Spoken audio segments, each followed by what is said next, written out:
پہلے پہل انفیکشن پاؤں کی انگلیوں کے درمیانی حصے سے شروع ہوتا ہے.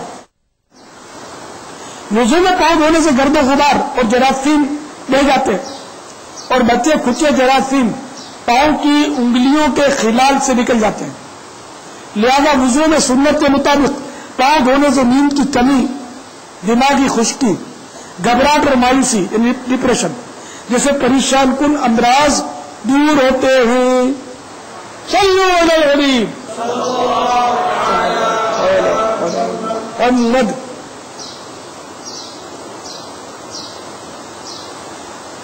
وضو کا بچا ہوا پانی پینے میں شفا ہے.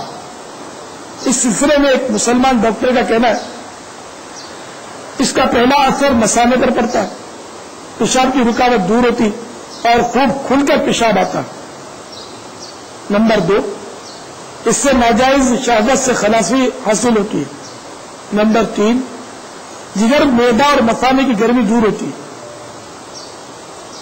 روایت میں کسی برتن یا لوٹے سے وضو کیا ہو تو اس کا پانی قبلہ رو کھڑے ہو کر پینا مستحب ہے.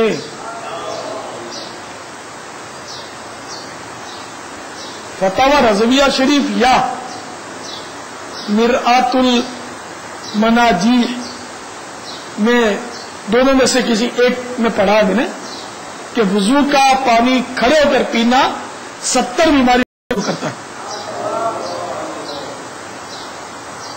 مگر یہ یاد رکھیے کہ نل سے ہم نے وضو کیا، جیسے آج کل ہم نل سے کرتے ہیں، بہت زیادہ ٹنکی ہوتی ہے، تو یہ وضو کا بچا ہوا پانی نہیں کہلائے گا. ورنہ تو ہم دریا سے ایک بار وضو کر لیں اور ہم سمجھے دریا کا پانی ہے، وضو کا بچا ہوا پانی ہوا نہیں. بلکہ لوٹے یا برتن میں جو ہم نے وضو کیا نا، تو اب یہ لوٹے یا جیسے بچا ہوا پانی ہے، تو اس کو کھڑے ہو کر قبلہ رو پی لینا مستحب ہے اور اس کی فضیلت ہے.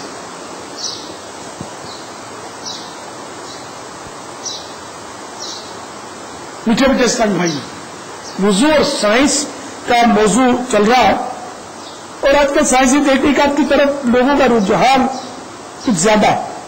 بلکہ کئی ایسے افراد معاشرے میں پائے جاتے ہیں جو انگریز محققین اور سائنسدانوں سے کافی مرعوب ہوتے ہیں.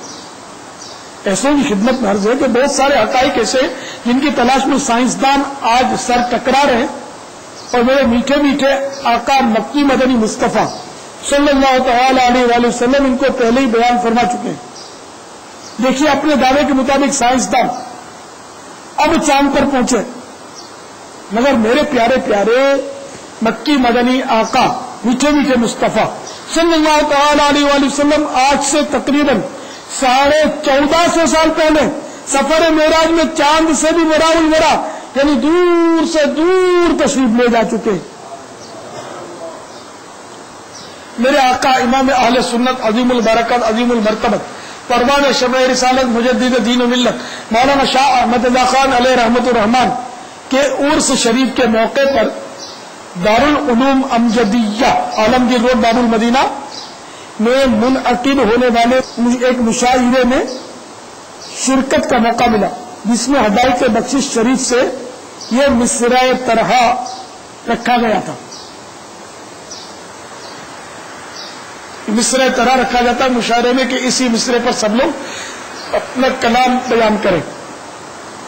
مصرع یہ تھا: سر وہی سر جو تیرے قدموں پہ قربان گیا. تو اس کی بحر پر اس کے وزن پر اسی کے ردیف اور قافیے کے مطابق شعراء کرام نے اپنا اپنا کلام پیش کیا.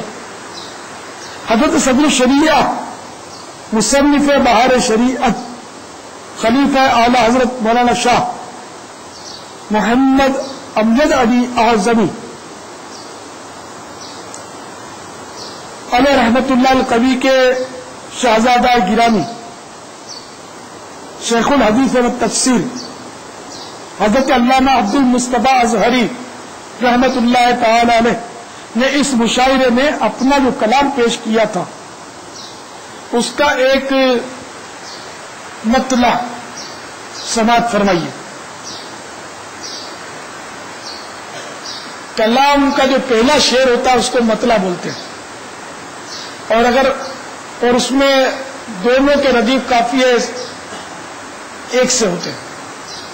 اور اگر ردیف قافیے ایک سے دوسرے شعر کے بھی ہو تو اس کو مطلع ثانی بولتے ہیں. پھر مطلع ثالث علی ھذا القیاس، اسی پر قیاس کریں.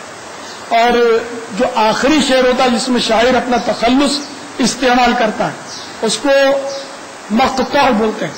مقطع تو مطلع تھا یا مطلع ثانی کا بارہ بھی ہے.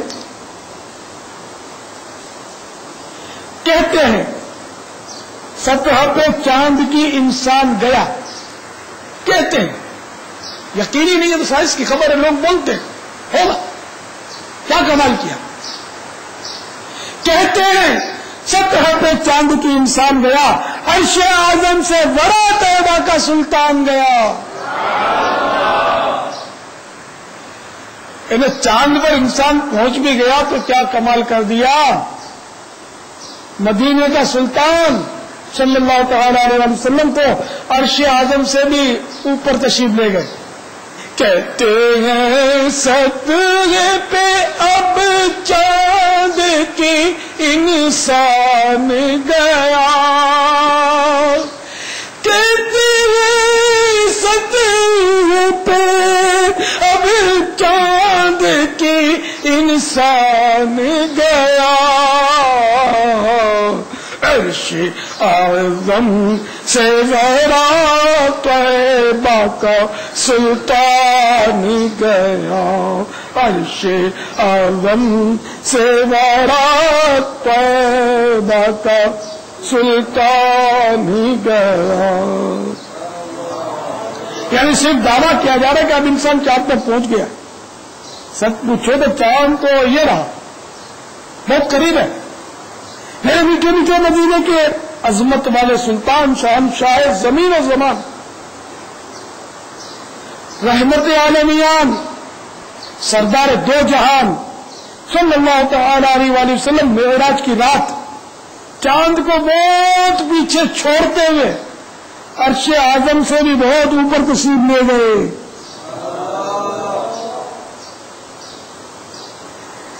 اس کے بارے میں میرا آقا اعلی حضرت امام اہل سنت رحمت اللہ تعالی علیہ فرماتے ہیں عرش کی عقل دنگ ہے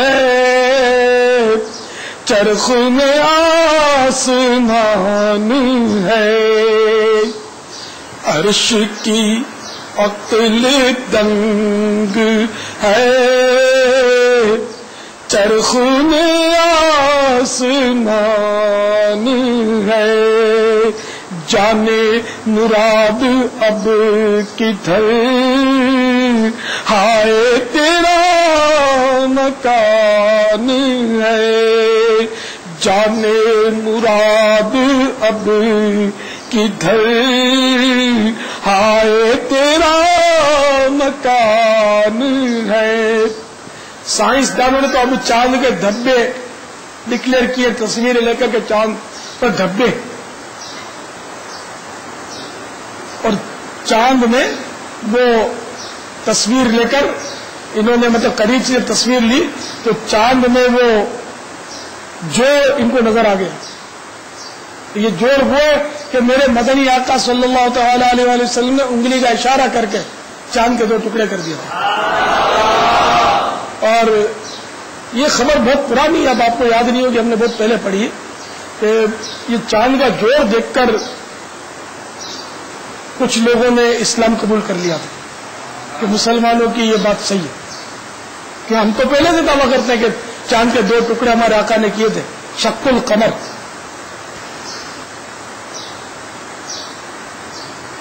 تیری مرضی پا گیا سورج پھرا الٹے قدم. میرے آقا اعلیٰ فرماتے ہیں تیری مرضی پا گیا سورج پھرا الٹے قدم. تیری انگلی اٹھ گئی مہکا کلیجہ چر گیا. ماں کا کلیجہ چر گیا مور ہے لیکن چاند ٹکڑے ہو گیا، ماں مارے چاند. تیری انگلی اٹھ گئی مہکا کلیجہ چر گیا.